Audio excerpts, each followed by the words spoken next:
Gap का फ़ायदा उठा लें, आपकी बड़ी मेहरबानी। खुशकिस्मत बैट्समैन होते हैं जिनको गैप मिलता है।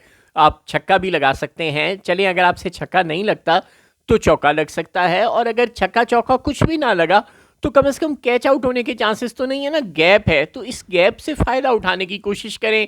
मोदी और अमेरिका की सुलह नहीं हो रही। मोदी कोशिश भी कर रहे हैं बकौल ट्रंप के। अब उन्होंने ज़ीरो टैरिफ की भी ऑफ़र कर दी, वो भी उन्होंने ठुकरा दी हुई है। वो लाख जी जिनपिंग और व्लादिमीर पुतिन के हाथ पकड़कर इधर से उधर टहल लें, लाख इंडियन मीडिया शहबाज शरीफ की मीम्स बना बना कर वायरल कर दे, लेकिन फैक्ट यही है कि इस वक्त चीन और इंडिया की बहरहाल लड़ाई है और वो कोई सुलह नहीं हो गई। ठीक है, चीन के फॉरेन मिनिस्टर ने वहाँ जाकर कह दिया कि हमें लड़ाइयाँ ख़त्म करके आगे बढ़ना चाहिए, लेकिन ये ख़त्म तभी होंगी जब India line of actual control को तस्लीम करेगा। वो तस्लीम करने पर तैयार नहीं है, और जब वो तस्लीम नहीं करेगा तो फिर सुलह इतनी आसानी से होने वाली नहीं है। और रूस के सदर को बहरहाल एक धचका लगा हुआ है। उन्हें बहरहाल ये दुख है कि वो अमेरिका की दोस्ती हासिल करने के लिए उनके तेल की ख़रीदारी को महदूद करने की बात क्यों करते हैं, उनसे जो डिफेंस इक्विपमेंट है उनकी ख़रीदारी कम क्यों करते हैं, और वो क्वाड में शामिल होने और वगैरह वगैरह, वो सारी बातें अपनी जगह मौजूद हैं। लिहाजा इंडिया का जो ट्रस्ट है बिटवीन डोनाल्ड ट्रंप और मोदी, वो बहुत बुरी तरह से शेक हुआ है, और उसकी जो कोशिशें की हैं उन्होंने उस ट्रस्ट को बहाल करने की, उसका एक मनफी असर पड़ा है रूस और इंडिया की दोस्ती पर। और चीन से तो वो करीब आने की कोशिश करते हुए हमें नज़र आ रहे हैं। जाहिर है वो करीब आ नहीं गए, लिहाजा चीन वाले मामले पे तो हमें परेशान होने की ज़रूरत ही नहीं है। ये जो गैप है इंडिया का बड़ी ताकतों से दूर होने का, इसका हम बहुत ज़्यादा फ़ायदा उठा सकते हैं। हम अमेरिका और पाकिस्तान के माबैन बहुत ज़्यादा बिज़नेस बढ़ाने की कोशिश कर सकते हैं। अब तो हमारा चावल ही तबाह हो गया, वरना हम अपनी चावल की एक्सपोर्ट बढ़ाने की कोशिश करते, चुनांचे ये वाला दरवाज़ा तो बंद हो गया। अब ले देकर हमारे पास जो मादनियात वाला खेल आप खेल रहे हैं वो ख़तरनाक हो सकता है। अगर आपने बलूचिस्तान में अपने डिस्प्यूट रेजोल्यूशन ना की, अगर आपने बलूचों को कॉन्फिडेंस में लिए बगैर ये सब कुछ करने की कोशिश की, तो ये ख़तरनाक हो जाएगा। लिहाजा बराए मेहरबानी फौरी तौर पर अपने इंटरनल मैटर्स को रिजॉल्व करने की कोशिश करें। ये मारंग बलोच को कैद कर देना, ये अख्तर मेंगल की जमात के जलसे में ये जो कुछ हुआ बहुत अनफॉर्चुनेट था। ये सब कुछ नहीं होना चाहिए था। महमूद अचकज़ई भी आपके साथ नहीं हैं, लेकिन बहरहाल वो आपकी बात सुनने के लिए तैयार हैं, आप उनसे बात कर सकते हैं। जब तक आप अख्तर मेंगल और महमूद अचकज़ई जैसे सीनियर सियासतदानों की मौजूदगी का फ़ायदा नहीं उठाएंगे, इनको भी नवाब अकबर बुगटी की तरह नज़रअंदाज कर देंगे, तो जो बुगटी साहब कहा करते थे कि यार मैं तो बूढ़ा आदमी हूँ और मैं ठंडा हो चुका हूँ, तो मैं तो जो भी बात कहोगे मान भी जाऊँगा और कर भी लूँगा और मेज़ पर भी बैठ जाऊँगा, लेकिन ये जो बच्चे आ रहे हैं ये जज्बाती हैं, ये तुम्हारे साथ मेज़ पर नहीं बैठेंगे। और अब अगर अल्लाह ज़िंदगी दे इन दोनों बुज़ुर्गों को जो अब बच गए हैं ले दे के, सरदार अख्तर मेंगल और महमूद खान अचकज़ई साहब, ज़ाहिर है हम सब ने जाना है कल को ये भी चले गए तो फिर आप बात किससे करेंगे। डॉक्टर मारंग को आपने कैद कर लिया है, जो अब बलूचिस्तान की असल तवाना आवाज़ है, उसको आपने कैद कर लिया है। महमूद अचकज़ई साहब और अख्तर मेंगल साहब जो अभी बलूचिस्तान में एक बहुत बड़ा असर रखते हैं, उन दोनों से आप बात करने पर तैयार नहीं है। इस तरह से डिस्प्यूट रेजोल्यूशन के बगैर अगर हमने अमेरिका को ठेके देने की कोशिश की बलूचिस्तान में माइंस के, तो भी मसले पैदा होंगे। चुनांचे फौरी तौर पर इंटरनल मैटर्स को रिजॉल्व करें और उसके बाद तमाम स्टेक होल्डर्स को शामिल करके, तमाम स्टेक होल्डर्स की इजाज़त लेकर यहाँ अमेरिकी इन्वेस्टमेंट लाने की कोशिश करें। ये एक लंबा प्रोसेस है। इसमें आज अगर आप सिंसियर एफर्ट शुरू करेंगे तो आपको साल 2 साल लग जाएंगे कुछ मटीरियलाइज करने में चीज़ों को, और इतनी देर में मोदी और अमेरिका की दोबारा दोस्ती हो सकती है।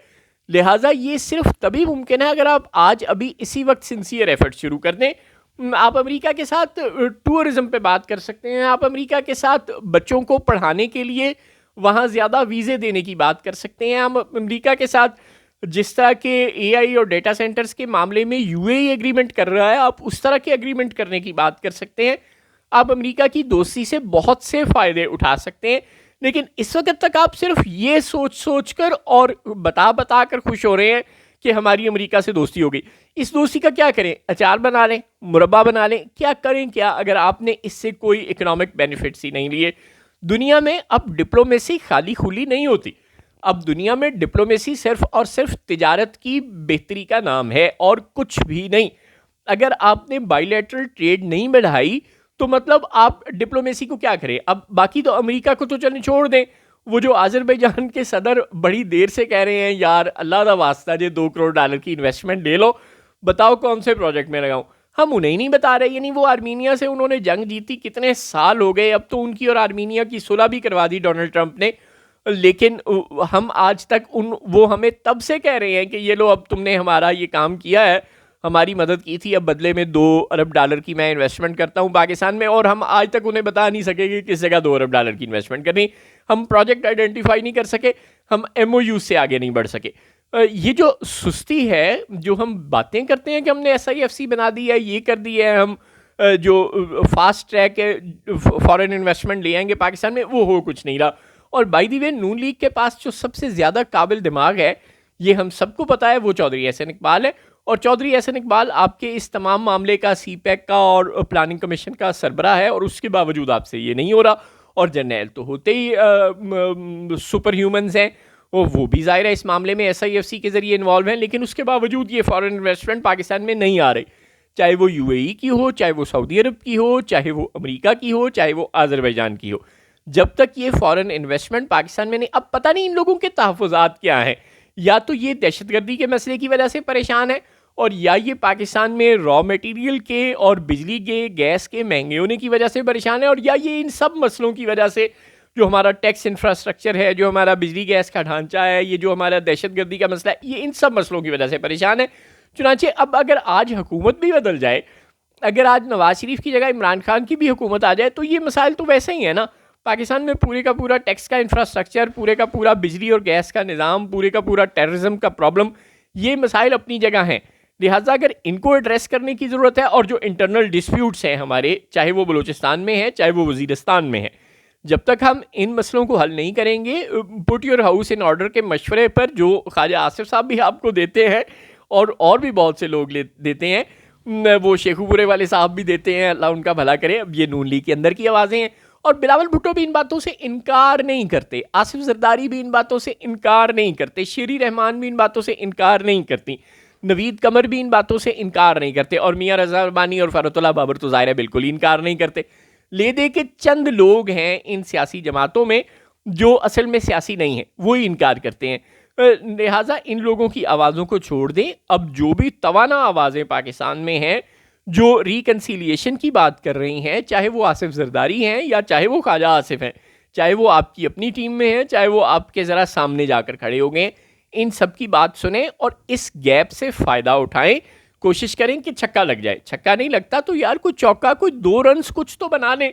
रन आउट होने की कोशिश ना करें। अगर आप ऐसे ही दौड़ते रहेंगे बल्ला हवा में उठा के, तो इवेंचुअली एक मरतबा फिर नरेंद्र मोदी आपको रन आउट कर देगा। किसी भी वक्त अमेरिका और इंडिया की दोबारा दोस्ती हो जाएगी और गेम पलट जाएगी। देखें, मामला बहुत सादा है। हमारी इंडिया की और अमेरिका की दोस्ती स्ट्रेटजिक पार्टनरशिप है, जिस तरह हमारी और चीन की दोस्ती स्ट्रेटजिक पार्टनरशिप है। आज पाकिस्तान और चीन एक दूसरे से लड़ना चाहे नहीं लड़ सकते। मुफादात इस गहराई में एक दूसरे के अंदर जाकर पैवस्त हो चुके हैं। अगर एक दोस्त दूसरे दोस्त को तंग भी करे तो भी दूसरा उससे लड़ नहीं सकता। मजबूरियां बहुत बढ़ गई हैं। चीन और अमेरिका और इंडिया की दोस्ती अब स्ट्रेटजिक पार्टनरशिप है। अरामको में इंडिया की बहुत बड़ी इन्वेस्टमेंट है। अमेरिका तेल निकालता है सऊदी अरब से और उसको डंप करता है इंडिया में ले जाकर। और भी बहुत से मामलात हैं। अमेरिका की हर बड़ी कंपनी फ़िज़ा में अपना जो सैटेलाइट छोड़ती है वो छोड़ती है इंडिया से ले जाकर।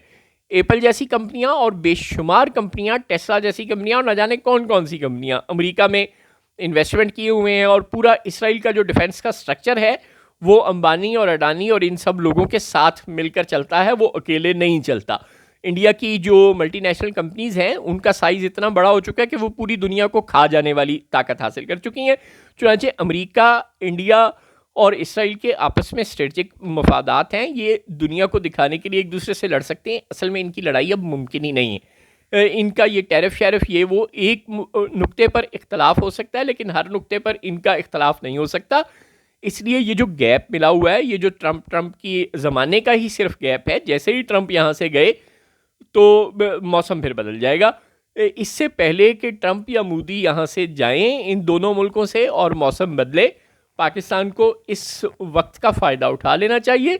अभी बादवान को तह रखो, अभी मुस्तरब है रुखे हवा, किसी रास्ते में है मुंतज़िर वो सुकून जो आके चला गया। ये गैप है आपके पास सिर्फ कुछ देर का, इसके बाद फिर वही हड़बौंग होगा, फिर वही अब की बार ट्रंप सरकार के नारे नरेंद्र मोदी लगा रहे होंगे और फिर वही मोदी ट्रंप भाई भाई के नारे शुरू हो जाएंगे, चाहे वो उस वक़्त वज़ीर आज़म और सदर के नाम बदल चुके हों। लेकिन ज़ाहिर है असल मामला तो मफादात तो मुल्कों के होते हैं, अफराद की दोस्ती तो मोदी साहब का एक ढोंग है जो कि हमेशा नाकाम हो जाया करता है, उसको इग्नोर पे लगाएं। लेकिन जो असल मसला गौर का तलब है वो ये है कि हमें इससे क्या है कि अमेरिका में किसकी हुकूमत है और इंडिया में किसकी हुकूमत है। हमें तो ये है कि इस वक्त जो उनकी लड़ाई है उससे हम कितना बेनिफिट उठा सकते हैं। भले हम अपने ज़्यादा स्टूडेंट्स को अमेरिका भेजकर कुछ आला डिग्रियां दिलवाने की कोशिश करें, भले हम डेटा सेंटर्स के मामले में, जो ब्लॉकचेन्स के मामले में जिस तरह से कॉपरेशन अमेरिका यूएई के साथ कर रहा है हमारे साथ भी शुरू कर दे, जिस तरह चिप्स वो सऊदी अरब को और यूएई को दे रहा है हमें भी दे दे। ये सारे मामला जो ताउन चीन और अमेरिका एक दूसरे से एआई चिप्स के मामले में कर रहे हैं, इस तरह का ताउन हमें कुछ मिल जाए, कुछ थोड़ा सा ही मिल जाए लेकिन मिले तो सही। तो या तो हमें इन सेक्टर्स में अमेरिका से कुछ अच्छा कॉपरेशन ले लेना चाहिए, और या फिर जो बलूचिस्तान की माइंस का मामला है उस मामले में अमेरिका की इन्वेस्टमेंट पाकिस्तान आ जाए। अब ये इसकी शक्ल जो भी हो, लेकिन हमारे पास वक्त ज़्यादा नहीं है, साल 2 साल भी अगर हमें मिल गए तो ये हमारी बहुत बड़ी खुशकिस्मती होगी।